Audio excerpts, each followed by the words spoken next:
Esses dias ensojava na Facebook uma publicação que TCV faz de uma cobertura que se fazia o lançamento de novo livro de Germano Almeida, que era um livro que chamava Os Dois Irmãos e foi traduzido para crioulo, variante Ilha de Santiago, onde foi com o nome Dos Irmãos. E hoje, mas que a publicação se gera polêmicas, para modo de, se calhar, a maioria das pessoas que abre vídeo para é coisa que se trata, e eles chega logo e comenta uma língua de Ilha de Santiago é que a língua cabo-verdiana. Então, eles vêm comigo para esse vídeo para não desmistificar esse tema.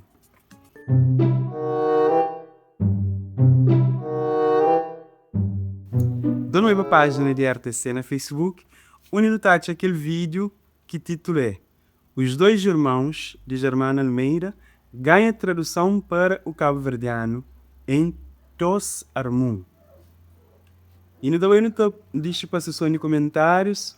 No Tati, por exemplo, comentário de um senhor que falou assim, ele chamou de senhor e falou assim, não é a tradução que está em jogo, é a jogada de chamar essa variante de língua cabo-verdiana.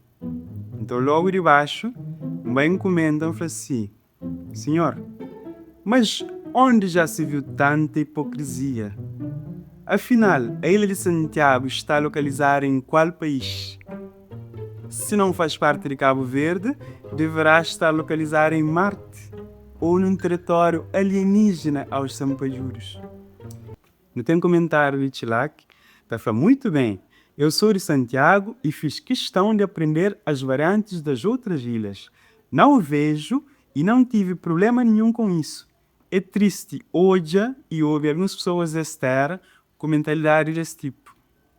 Mas, quem é que crê, sempre te aprende mais. E a casa de box está ali nos vídeos. Põe nos vídeos para saber qual que é a diferença que existe entre uma variante e uma língua. Então, também para conceito de língua. No dicionário, está falando uma língua é conjunto dos elementos que constituem a linguagem falada ou escrita peculiar a uma coletividade. Ou seja, coisa que um coletivo, um grupo de pessoas fala, é uma língua que você consegue entender entre eles. E tem vários sintaxes e sistemas por trás daquela. Então, é coisa que é a definição de variante, ou seja, variedade linguística.